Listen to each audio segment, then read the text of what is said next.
All right, we'll go ahead and get started with Connor. Connor, if you just want to kind of give us your thoughts first about how the race played out from your perspective and what your emotions have been like since.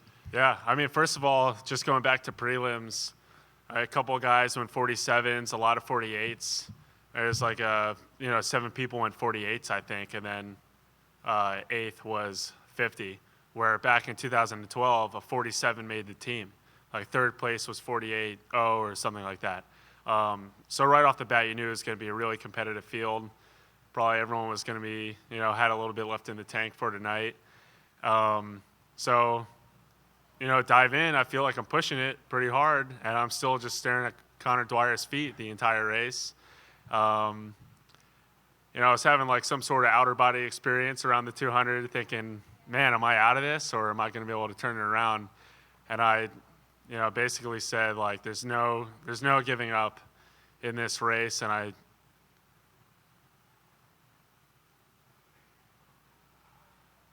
no giving up. And I just went until I couldn't feel my legs or my arms any longer.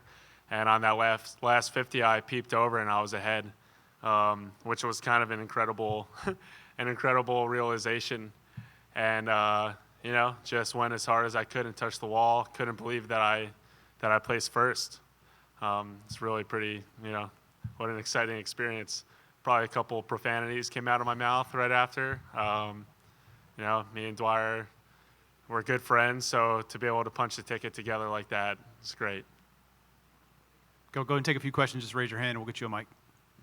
You were, Connor, whether you looked at like it or you appeared after prelims this morning to be absolutely brimming with confidence. I don't know if you felt that as you displayed it to us in the media. Were you?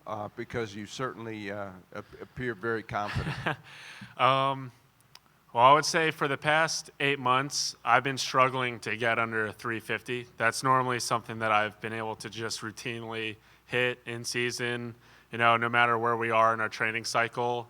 It's been something that has been normally pretty easy for me to do, except these past 8 months, it's just been, 355, 359, some really horrible swims mixed in there. And so to have 347 this morning and felt like I had a little bit left, it felt great. It felt like I was back in my, my old body, and I was just happy that I was going to swim in the final.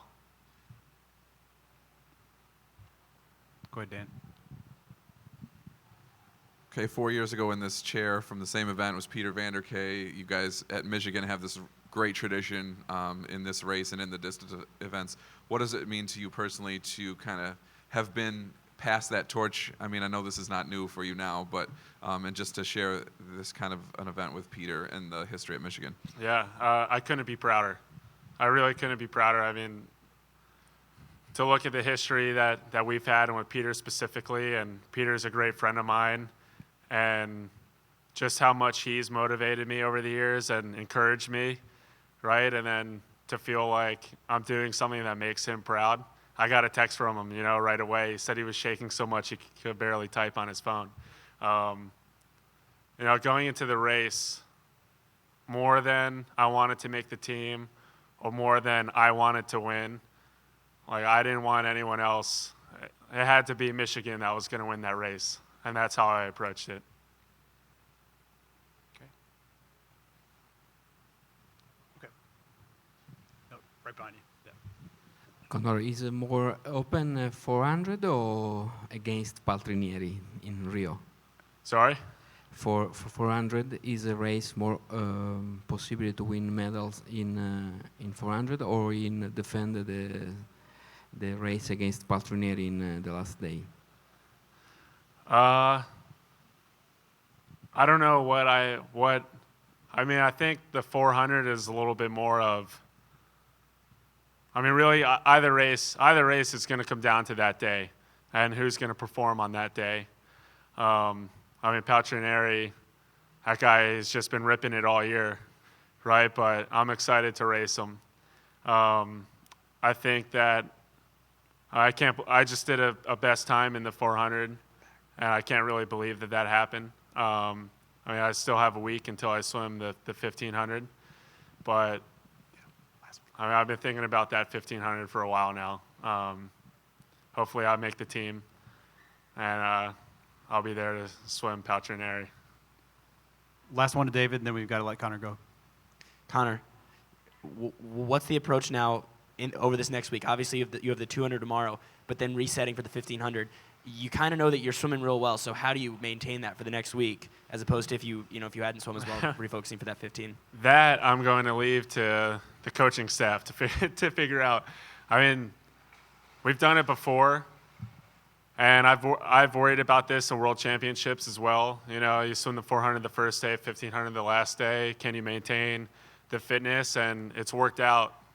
You know, Josh and Mike have figured it out, and we'll do a little bit of training. I'll swim tomorrow morning for sure, and hopefully tomorrow night.